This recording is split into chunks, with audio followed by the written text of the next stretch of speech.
নমস্কার প্রিয় দর্শক, কেবি নিউজ বাংলায় আপনাদের স্বাগত জানাচ্ছি আমাদের নতুন চ্যানেলে নতুন একটা প্রতিবেদন নিয়ে। শুরুতেই অনুরোধ করে রাখছি, আমাদের প্রতিবেদনগুলি যদি আপনাদের ভালো লাগে সেগুলোকে বেশি বেশি করে শেয়ার করবেন, লাইক কমেন্ট করবেন এবং ভালো লাগলে আমাদের চ্যানেলটি সাবস্ক্রাইব করবেন। চলে আসি আজকের প্রতিবেদনের মূল বিষয় নিয়ে। আজকে 25শে বৈশাখ বিশ্বকবি রবীন্দ্রনাথ ঠাকুরের জন্মদিন। গোটা রাজ্য জুড়ে শুধু নয়, গোটা দেশ জুড়ে যথাযোগ্য মর্যাদায় পালিত হয়েছে 25শে বৈশাখ। আমাদের কবিগুরুর লেখা গান আমাদের জাতীয় সঙ্গীত, বাংলাদেশেরও জাতীয় সঙ্গীত। সুতরাং সেই বিশ্বকবির জন্মদিনে আমাদের অন্তরের শ্রদ্ধা তার প্রতি, বিনম্র শ্রদ্ধা তার চরণতলে আমরা রেখে দিলাম। পাশাপাশি যে কথাটা বলার সেটা হচ্ছে এই, যে সমস্ত সংগঠন রাজ্য সরকারের তরফ থেকেও এবং বিভিন্ন আ সামাজিক প্রতিষ্ঠান ইত্যাদি সবার তরফ থেকে আজকের এই পবিত্র দিনে কবিগুরুকে শ্রদ্ধা, সম্মান জানিয়ে বিভিন্ন জায়গায় গঙ্গা জলে গঙ্গা পুজোর মতো তাঁর কবিতায়, তাঁর কথায়, তাঁর গানে, তাঁর নৃত্যে, নাটকে তাঁর তো সৃষ্টি অফুরন্ত। আমরা সারা জীবন তিনি যা লিখে গেছেন সেগুলোকে আমাদের জীবনে শুধু এপ্লাই করা নয়, নিজের জীবনে প্রয়োগ করা তো অনেক দূরের ব্যাপার। সেগুলোকে আমরা পড়েই হয়তো শেষ করতে পারব না। সেখান থেকে মানে মহাসমুদ্র থেকে ১ ঘটি জল হয়তো তুলে নিতে পারা আমাদের পক্ষে সম্ভব। আজকে বিমান বসু তিনি অন্যান্য আর ৫ জনের মতো শ্রদ্ধা জানাতে গেছিলেন জোড়াসাঁকো ঠাকুরবাড়িতে এবং সেখান থেকে যখন তিনি বেরোন তখন সাংবাদিকরা তাকে তার প্রতিক্রিয়া জানতে চান এবং তিনি প্রতিক্রিয়া দিয়েছেন, খুব সংক্ষিপ্ত প্রতিক্রিয়া দিয়েছেন বিমান বসু। আসুন সেটুকু আপনাদের শোনাই। বিমান বসু আজকে প্রতিক্রিয়া, আপনারা বলতেই পারেন যে বিমান বসুর প্রতিক্রিয়া আজকের দিনে হঠাৎ করে আমরা কেন শোনাচ্ছি?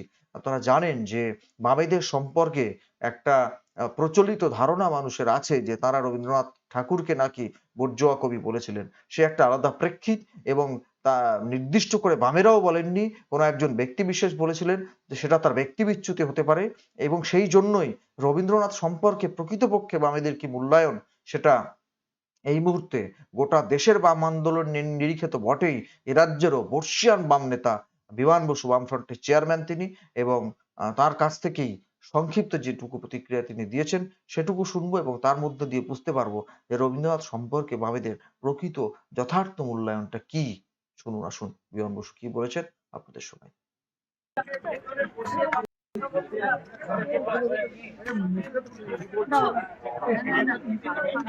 কথা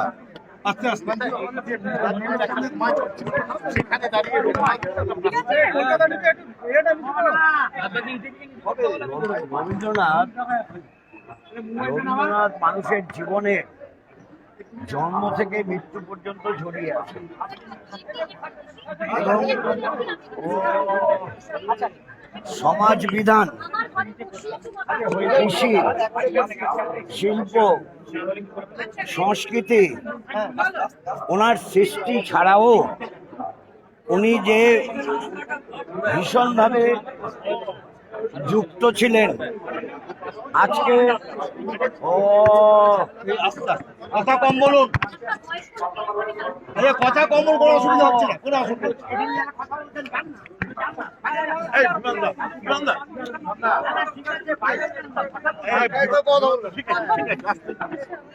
আমি যেটা বলছিলাম, রবীন্দ্রনাথ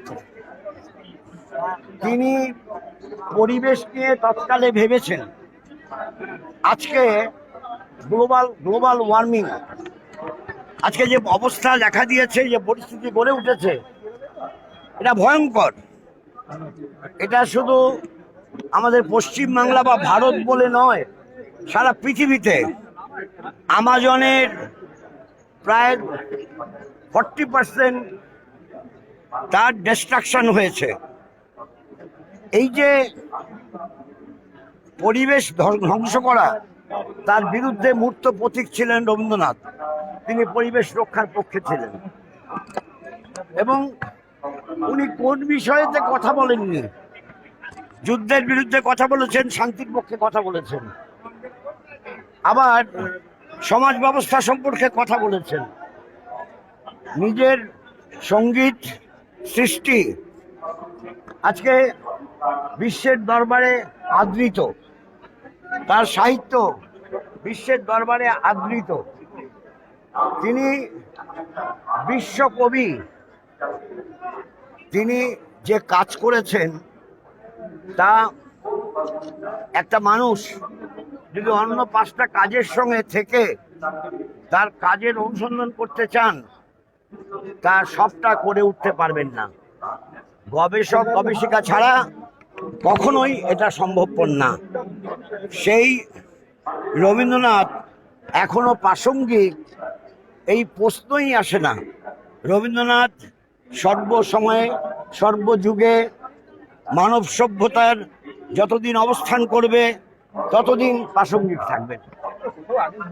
শুনলেন বিমান বসুর বক্তব্য, খুব সংক্ষিপ্ত পরিসরে তিনি বললেন, এবং বয়স হয়েছে তো ডিস্টার্ব করা হচ্ছিল পাশ থেকে। একটা সময় একটু মেজাজ হারিয়ে কারা কথা বলছে, রবি ঠাকুরকে নিয়ে কথা বলবেন, সেখানে নীরবতা। আর সত্যিই তো যারা এসেছেন সেখানে রবি ঠাকুরকে সম্মান জানাতে এসেছেন, এত নিজেদের মধ্যে কথা বলবেন কেন? এগুলোও তো সভ্যতা সংস্কৃতির একটা অঙ্গ। নিজেদের মধ্যে এত কথা বলবেন কেন? জিজ্ঞেস করছেন যখন একজনকে, তারা উত্তর দেবেন, পাশ থেকে কথা বলে যাচ্ছেন, এটাও তো খুব একটা সভ্যতা ভদ্রতার পরিচয় না। ঠিক আছে, ভালো কথা। তো আমি যেটা বলতে গেলাম সেটা হচ্ছে এই যে উনি বললেন যে গবেষক গবেষিকা ছাড়া কখনো রবি ঠাকুরের সারা জীবনের যে সৃষ্টি সম্ভার সেটাকে কিন্তু নিজেদের জীবনে প্রয়োগ করা তো খুব অনেক বড় ব্যাপার। সেটাকে পড়ে শুনে মানে সবটাকে আয়ত্ত করাটা, সবটাকে বুঝে নেওয়াটা, সবটাকে পড়ে নেওয়াটা, এটাও বোধহয় খুব সহজসাধ্য নয়। যুগে যুগে সর্বযুগে রবীন্দ্রনাথ প্রাসঙ্গিক থাকবেন। আমাদের জীবনের শুরু থেকে শেষ পর্যন্ত প্রতিটি পদক্ষেপে, প্রতিটি মুহূর্তে রবীন্দ্রনাথের উজ্জ্বল উপস্থিতি আমাদের প্রত্যেকের জীবনে। তাঁর আলোতে আমরা আলোকিত হওয়ার চেষ্টা করি, তাঁর আলোতে আমরা নিজেদের আলোকিত করার চেষ্টা করি, সমাজে দিশা দেখার চেষ্টা করি, অন্যদের পথ চলতে, এগিয়ে যেতে অনুপ্রেরণা হিসেবে রবি ঠাকুর আমাদের প্রতিদিন পথ দেখান। ধন্যবাদ।